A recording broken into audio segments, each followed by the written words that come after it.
یہ جو آج کل لوگ کہتے ہیں نا کہ صاحب یہ جو قربانی ہے یہ تو بڑی عقل کے خلاف بات ہے، کہ اعوذ باللہ کہتے ہیں کہ کروڑوں اربوں روپیہ جو ہے قوم کا وہ نالیوں میں بہہ جاتا ہے،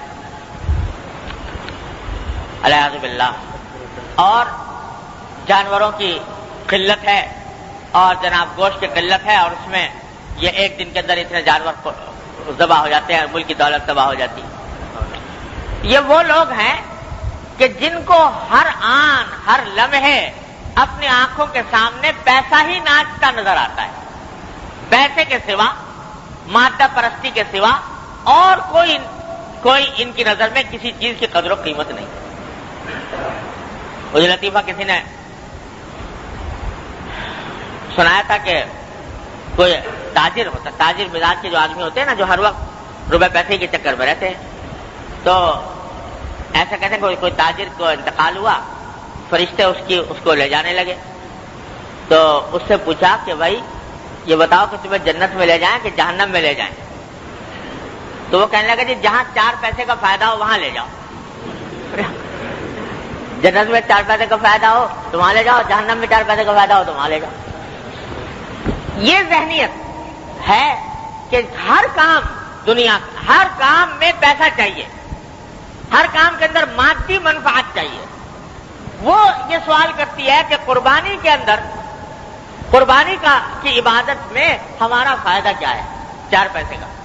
جب تک 4 پیسے کا فائدہ نہ بتاؤ تو ہم قربانی کو ماننے کو تیار نہیں۔ اور ان بے عقلوں کو یہ پتہ نہیں کہ یہ عبادت تو رکھی گئی ہے اس عقل کو کچلنے کے لیے، یہ عبادت تو رکھی اس کام کے لیے ہے کہ اچھا ہے دل کے ساتھ رہے پاسبان عقل، لیکن کبھی کبھی اسے تنہا بھی چھوڑ، یہ تو رکھی اس لیے گئی تھی۔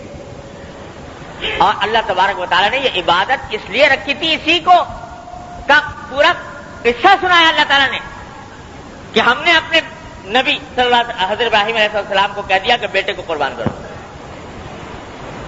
اب بتاؤ کہ بیٹے کو قربان کرنے کا جو حکم ہے، ذبح کرنے کا، اس کو عقل کی کسی بھی ترازو میں تول لو، کیا یہ حکم کسی طرح عقل کے مطابق بنتا ہے؟ کسی بھی انسان کا قتل کرنا، قرآن نے یہ کہا ہے کہ ایک انسان کا قتل کرنا پوری انسانیت کو قتل کرنا ہے۔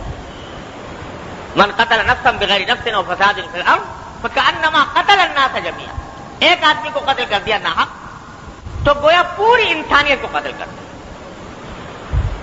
اور انسان بھی کون؟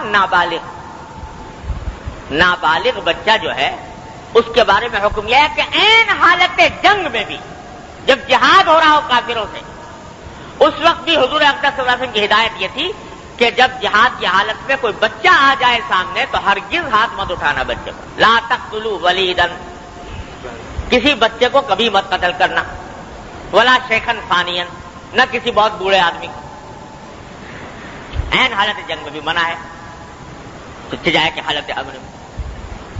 اور بچہ بھی کون؟ اپنی اولاد، اپنا بیٹا بھی مرادوں سے مانگا ہوا۔ تو کسی بھی میزان پہ تول کے دیکھو، یہ عقل کے کسی میزان پر یہ حکم اترتا نہیں۔ لیکن جب حکم آیا ابراہیم خلیل اللہ علیہ السلام پر، تو پلٹ کر ابراہیم علیہ السلام نے یہ نہیں فرمایا، اللہ تعالیٰ سے یہ نہیں پوچھا کہ یا اللہ اس بیٹے نے کیا قصور کیا ہے، یا اللہ یہ حکم آپ نے کیوں دیا، کیا اس کی حکمت ہے، کیا اس کی مصلحت ہے، کچھ نہیں۔ بیٹے کے بعد چلے گئے اور جا کے بتایا کہ دیکھو بیٹا یہ خواب میں دیکھا ہے میں نے۔ بیٹے نے بھی جو بالکل نا عمر نابالغ، اس نے بھی پلٹ کر یہ نہیں پوچھا کہ ابا جان میرے کس گناہ میں مجھے قتل کیا جا رہا ہے، کس قصور کی سزا دی جا رہی ہے، کیوں یہ حکم آیا ہے؟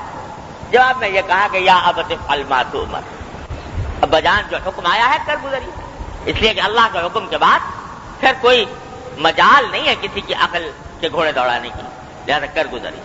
اور میری فکر نہ کیجیے، ستجدونی انشاءاللہ من الصابرین، مجھے انشاءاللہ آپ صبر کرنے والوں میں سے پائیں گے، میں اس کے اوپر بے صبری کا مظاہرہ نہیں کروں۔ یہ جواب دیا۔ ورنہ سیدھی پوچھنے کی بات یہ تھی کہ بھائی آخر کیا حکمت اور کیا مسئلہ ہے اس حکم میں. تو اللہ تبارک و تعالیٰ نے یہ واقعہ بیان فرمایا سورہ صافات میں. تو وہاں پر اللہ تعالیٰ نے فرمایا فلما اسلما،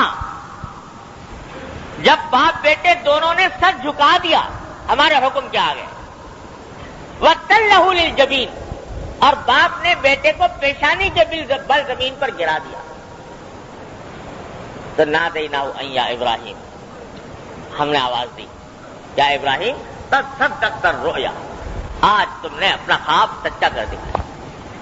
اور روایتوں میں آتا ہے، بعض روایتوں میں آیا ہے کہ جب حضرت اسماعیل علیہ السلام کو لے جانے لگے حضرت ابراہیم علیہ السلام، تو انہوں نے یہ کہا کہ انہوں نے مشورہ دیا خود کہ ابا جان جب آپ میرے اوپر مجھے ذبح کریں تو آپ مجھے الٹا لٹائیے گا پیشانی کے بل، کیونکہ کہیں ایسا نہ ہو کہ اگر سیدھا میں لیٹا ہوا تو آپ میری صورت کو دیکھ کر باپ کی محبت جوش مار جائے اور چھری چلنے میں کوئی کسر رہ جائے. دوسرا یہ کہ آپ مجھے ایسا کیجیے گا کہ میرے سارے کپڑے جو ہیں وہ میرے جسم کے اوپر اچھی طرح ٹائٹ طریقے سے باندھ دیجیے گا، کیونکہ جب میرے اوپر چھری چلے گی تو بہرحال میں انسان ہوں، تڑپوں گا، اور اس تڑپنے کی حالت میں میرے ہاتھ پاؤں چلیں گے تو خون کے چھینٹے ابلیں گے، اور وہ خون کے چھینٹے میرے لباس کے اوپر چاروں طرف پھیلیں گے. تو میری والدہ کے پاس جب یہ لباس پہنچے گا تو ان کو دیکھ کر بڑا غم ہوگا.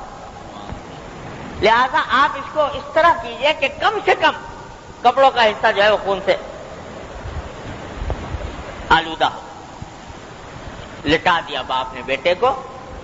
اللہ تعالیٰ کو یہ منظر اتنا پسند آیا کہ فرمایا جب دونوں باپ بیٹوں نے اپنا سر جھکا دیا تو ہم نے آواز دی کہ یا ابراہیم قد صدقت الرؤیا، تم نے اپنا خواب سچا کر دکھایا، ہمارے حکم کے اوپر پورے اتر گئے. تو اعلان ہو گیا رضامندی کا، تاکہ اب تم نے اپنا کام کر لیا. بندگی کا اعلیٰ ترین مظاہرہ، بندگی کی اعلیٰ ترین مثال تم نے تاریخ عالم پر ثبت کر دی. اپنا کام تم نے کر لیا، اب ہمارا کام دیکھو کہ آنکھیں کھولو کہ دیکھو کیا منظر ہے صاحب. آنکھیں کھولی تو دیکھا کہ مینڈا ذبح ہوا پڑا ہے اور اسماعیل علیہ السلام برابر میں بیٹھے مسکرا.